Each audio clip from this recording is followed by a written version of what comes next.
Alors bonjour à tous, je m'appelle Grégory Perret.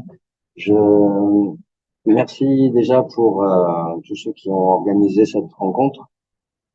Contrairement à tous les intervenants d'aujourd'hui, je suis pas universitaire, je suis pas chercheur à proprement parler et je ne me considère pas comme tel. Donc je remercie tout particulièrement Cécile Lally qui m'a permis d'avoir cette opportunité de parler devant vous. Je voudrais déconstruire avant même de commencer une idée qui est peut-être déjà dans vos têtes. Je suis pas là pour vous parler de l'intérêt de l'ostéopathie pour les enfants autistes. C'est la notion la plus commune qui est utilisée tout le temps et ça n'a pas du tout été mon angle d'approche. Donc, la genèse du et pourquoi. Ok. Donc, la genèse du projet de recherche, ça a commencé avec à mon arrivée à Kyoto, donc il y a 3 ans, où j'ai repris contact avec un ami de longue date dont le fils est autiste, autiste sévère, non-verbal, avec trouble mental associé. Et il m'a expliqué donc que son enfant était suivi par un thérapeute qui, entre autres, faisait un travail sur le toucher. Il s'agit de Nicolas Tajan, donc qui est professeur-chercheur à l'université de Kyoto. Et donc je l'ai rencontré et il m'a expliqué son travail. Et, entre autres, une part de son travail consiste à presser les parties du corps de l'enfant pour qu'il, en verbalisant de quoi il en est, pour lui dire c'est ton bras, le prendre en fœtus sur lui et le compresser pour le faire intégrer son propre corps. Et en fait, au fur et à mesure de la discussion, l'idée qui a germé, c'est que si le toucher peut avoir un impact sur l'intégration du corps par les enfants autistes, le toucher de l'ostéopathie a, a ça de spécifique qu'il est à multiniveau, entre guillemets. C'est-à-dire qu'on a des niveaux de profondeur, qu'on peut aller toucher des choses, qu'on est précis sur les choses qu'on va toucher et que les techniques qu'on va utiliser impriment des sensations différentes. Et donc, l'idée, ça a été juste, au départ, discuter avec lui de si le toucher peut aider, est-ce que le toucher de l'ostéopathie peut avoir un impact plus spécifique dans cette intégration. J'ai également été embauché par Nicolas Tajan pour être assistant de recherche à Kyodai et ça a été beaucoup d'échanges qui sont venus par là. Il m'a mis en relation avec Marie Lyon, qui est sa mentor, entre guillemets, et avec Annick Beaulieu, qui est devenue la mienne, entre guillemets. Elle est, bon, les titres sont écrits, mais en tout cas, elle est spécialisée dans les troubles neurodéveloppementaux. Donc, je leur ai présenté mon projet et c'est parti de là. Juste avec Annick Beaulieu, elle a ouvert récemment un groupe d'ostéopathes qui font du travail spécifique sur les troubles neurodéveloppementaux et elle m'a fait rentrer dedans. Donc, des généralités, on va essayer de passer vite. Le terme auto-isme, donc attitude de repli sur soi, est créé en 1911, mais n'est pas une entité à part entière, c'est une espèce de sous-catégorie dans le cadre de schizophrénie. C'est en 43-44 que deux médecins dans deux parties du monde vont utiliser ce terme pour vraiment en parler comme une entité, mais c'est défini à la base comme une maladie psychiatrique. Donc, sous-entendu, quelque chose qu'il faut guérir. Et c'est en 96 seulement que c'est finalement reconnu comme un handicap et défini comme un trouble neurodéveloppemental, appelé TSA, où là, du coup, on est sorti de cette idée de guérir, mais d'accompagner pour aider le développement. Les manifestations cliniques qui permettent d'aboutir à un diagnostic donc sont claires vers 18 et 24 mois. Et pour les évaluer, il y a des longues listes avec d'énormes critères qui doivent évaluer sur un temps donné, où ils vont vérifier le langage, la capacité à communiquer, les relations sociales, les attitudes générales, les intérêts restreints. Et j'ai oublié de rajouter des chiffres.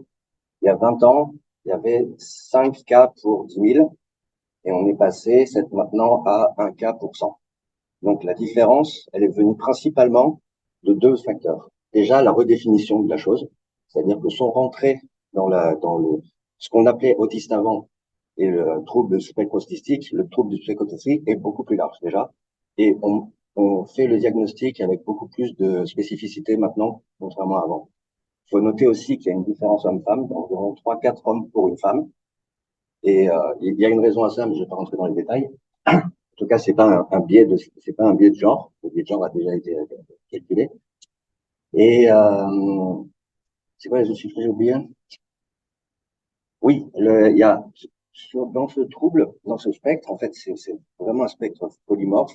Il y a 30-50% qui sont non-verbaux et ou avec troubles intellectuels associés.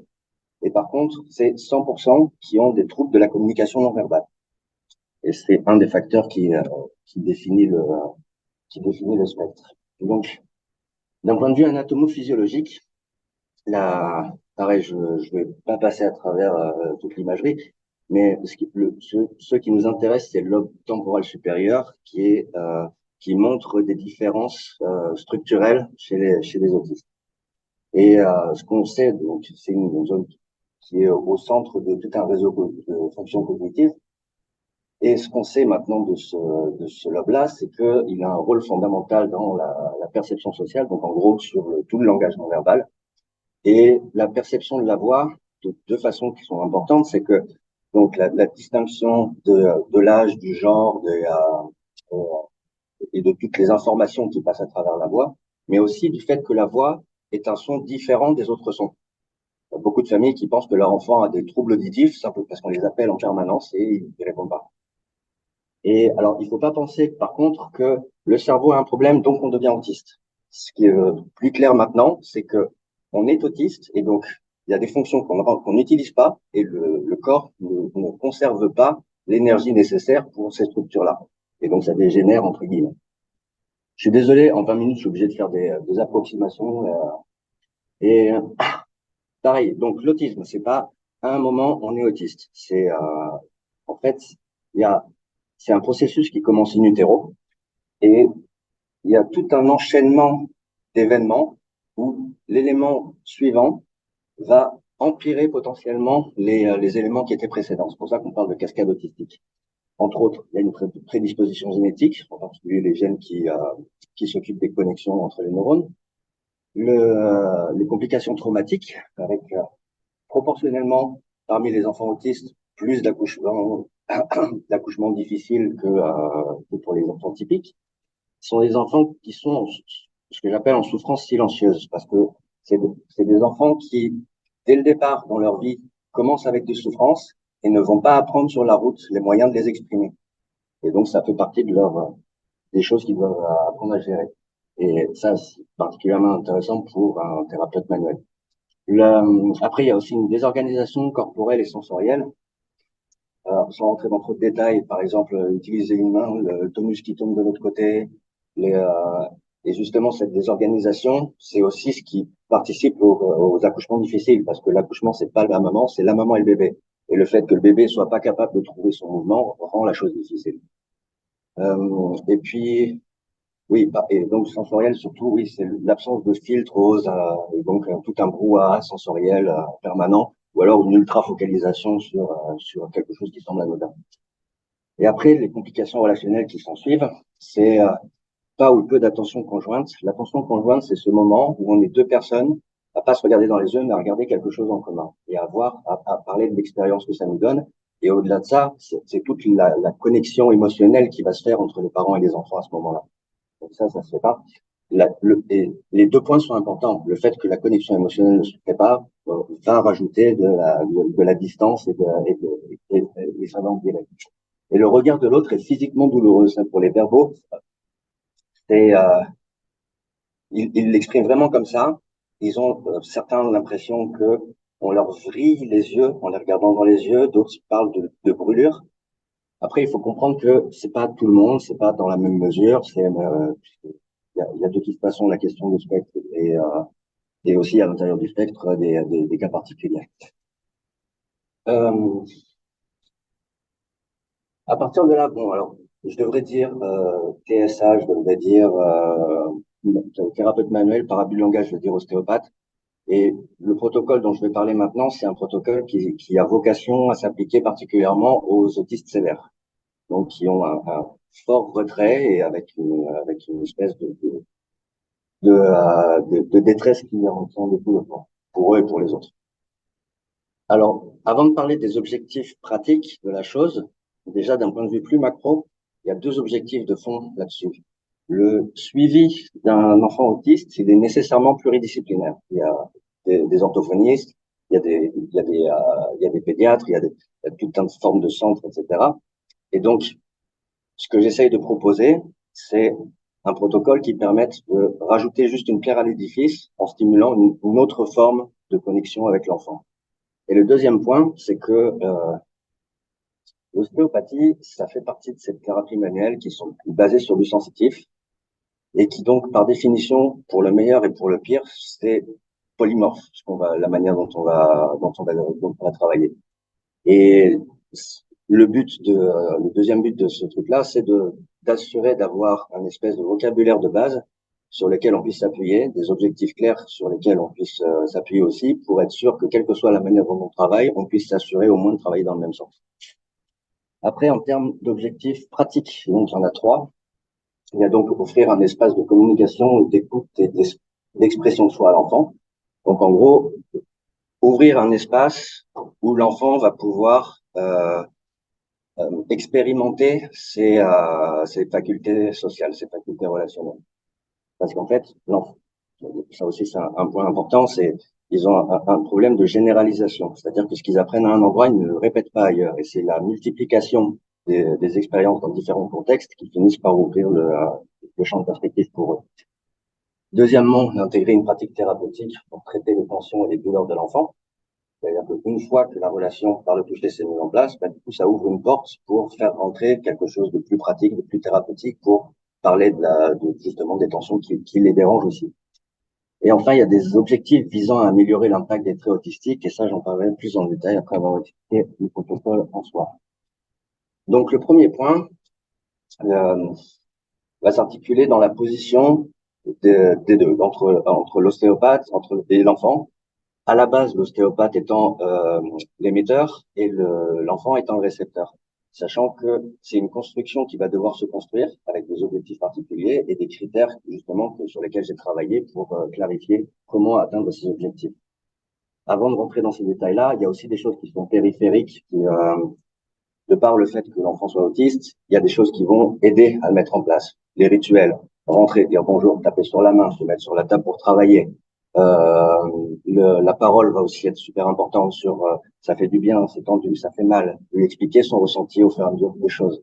Il y a des facteurs aidants, s'il a son petit livre d'images avec lequel il se sent bien, le petit bout de verre qu'il aime toucher. Et à l'inverse, il y a des éléments perturbateurs qui vont être le ventilateur qui passe, une odeur ce jour-là, ou donc tout plein de choses dans l'environnement sur lesquelles il faut être conscient déjà. Après, par contre, donc pour la relation directe entre l'ostéopathe et l'enfant, donc les critères d'évaluation, pour faire simple, c'est pas si simple, mais là on va pas trop rentrer dans le détail. À gauche, c'est quand la relation elle est impossible, et à droite, c'est ce que j'appellerais une relation typique, avec un patient typique. Donc les trois les trois critères que je décris qui sont importants, il y a quel type de toucher on va être capable de mettre en place avec l'enfant. Donc, pas du tout. Pas du tout. Ce que j'appelle le toucher de surface, c'est être capable de lui toucher les cheveux rapidement au-dessus de la peau. En gros, faire un espèce de premier contact, une manière de juste dire bonjour et de se rendre compte que il n'y a rien d'agressif et qu'on peut aller potentiellement plus loin. Après, superficiel et profond, superficiel, ça peut être un petit peu compliqué à comprendre, mais en gros, ce que j'appelle superficiel, c'est les structures directement sous la peau, avec les muscles, les os, et donc avec du massage, avec des pressions. Alors que le profond, ça va être quand on va aller toucher vraiment beaucoup plus profond. Hein. On va aller voir un travail sur les organes, un travail sur des fascias, que ce soit en traction, en étirement, en déroulé, etc. Et donc ça, c'est pour le premier point. Après, il y a le type de réception. Donc ça, c'est observable chez l'enfant. Donc, ou bien il la refuse complètement, ou bien elle est agitée, c'est-à-dire que le, le toucher, dans ce moment-là, quand il est en récepteur agité, c'est juste un détail parmi l'ensemble des détails qui sont en train de le toucher. Donc oui, il est conscient qu'il y a un petit toucher qui passe de temps en temps, mais elle a aucune importance plus particulière par rapport au reste. Quand elle est distraite, c'est quand il commence à être intéressé au toucher en question, mais que par contre, ça ne l'intéresse pas suffisamment pour rester focalisé dessus. Et donc, son esprit peut partir et du coup, son corps suivre très facilement. Alors que focaliser, c'est quand il va être tellement pris dans la relation de toucher qu'il va rester du début à la fin sur la technique, ce qu'on est en train de faire. Et après, justement, il y a la durée de l'échange. Donc, à la volée, c'est quand vraiment on essaye d'attraper. Intermittent, semi-continu, continu. Une technique, les techniques qu'on fait en ostéopathie, elles ont toujours, comment dire, elles demandent un temps à mettre en place. Et il y a un début, il y a un déroulé, il y a une fin, quel que soit le type de technique dont on parle. Intermittent, ça veut dire qu'il va laisser commencer le truc, mais par contre, il va partir avant la fin. Semi-continu, je vais pouvoir faire une technique au complet, et par contre, cette technique qui aurait dû m'ouvrir une porte, travailler sur autre chose, là, par contre, lui, il va dire non, c'est OK, j'ai compris ce truc-là, et puis il va passer à autre chose. Et continue, c'est quand justement, une fois qu'on a fini quelque chose, en fait, il laisse dérouler la chose comme une séance typique. Et donc ça, ce sont des choses à évaluer par séance, par région du corps. C'est pas quelque chose. Alors c'est quelque chose qui a vocation à aller de la gauche vers la droite, mais c'est pas quelque chose qui va évoluer de la même manière en fonction des parties du corps. Et c'est pas et ça va pas forcément évoluer de manière continue. C'est-à-dire qu'il y a aussi tellement de choses qui se passent dans leur vie qu'on ne peut pas s'attendre à une évolution non-stop. Donc, les obstacles touchés, du coup, on va faire ça vraiment vite. C'est le malaise, surtout dans les premiers jours, de pas savoir où ils sont. Donc, ça vient avec la ritualisation, avec la répétition. Le désintérêt au toucher en cours, simplement, ouais, oui, je vois ce que tu fais, mais ça m'intéresse pas du tout. Et ça va se calmer avec l'apprentissage du fait qu'il y a des touchés qui sont agréables. Et il y a le rejet de certains touchés, quand ils sont pas pertinents. Alors, pareil, sans trop rentrer dans les détails, c'est simplement, voilà, quand le toucher ne répond pas à son attente, qu'elle soit consciente ou pas.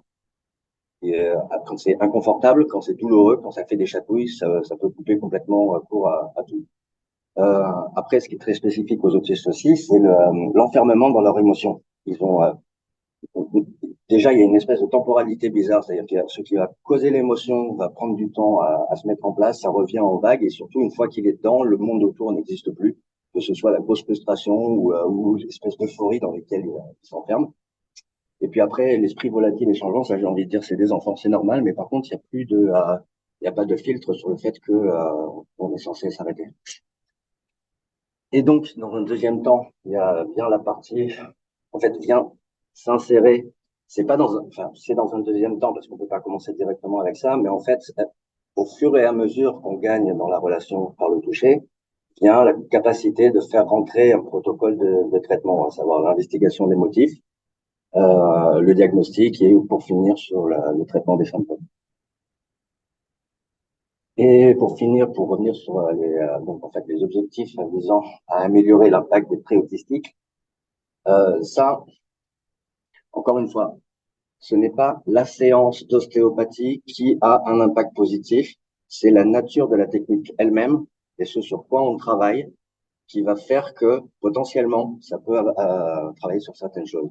C'est-à-dire, bon, et déjà, sans parler de technique, aider l'enfant à avoir du recul sur son propre ressenti, son état de tension, de relaxation, de fatigue, le ressenti des émotions, le ressenti des fonctions physiques. Euh, Travailler sur la proprioception, c'est-à-dire qu'il y a pour le coup des techniques là où on peut s'assurer enfin, qui vont vraiment se focaliser sur ce sens de toucher interne qui fait qu'on a une compréhension de notre corps et de où est-ce qu'il se trouve. Euh, oui, et la position de receveur, c'est en fait un enseignement de cette espèce de calme intérieur qu'on a quand on est dans une position de réception. Mais pas que pour les séances, pour le coup. C'est pour n'importe quelle intégration d'informations, c'est un calme qui est important à apprendre. Et après, là, pour le coup, on est plus sur un aspect technique ostéo. Il y a enseigné le lâcher prise, que ce soit la gestion de la douleur, parce qu'il y a des fois où il faut appuyer sur un point douloureux et puis soutenir de manière à ce que ça se relâche. La mise sous contrainte, c'est-à-dire qu'on appelle des techniques structurelles où il faut se mettre dans une position particulière, aller, c'est désagréable jusqu'au moment où ça passe. Et le lâcher prise, par exemple, c'est des techniques où on va faire bouger une articulation dans tous ses paramètres de manière à bon, le pourquoi en ostéo, ça, on va pas s'attarder. Par contre, c'est quelque chose qui, en tant que patient, demande à vraiment se laisser aller à 100%. Et voilà, j'ai pas voulu aller trop loin de cette fois-ci. Et ça fait pile 20 minutes, dis donc. Voilà.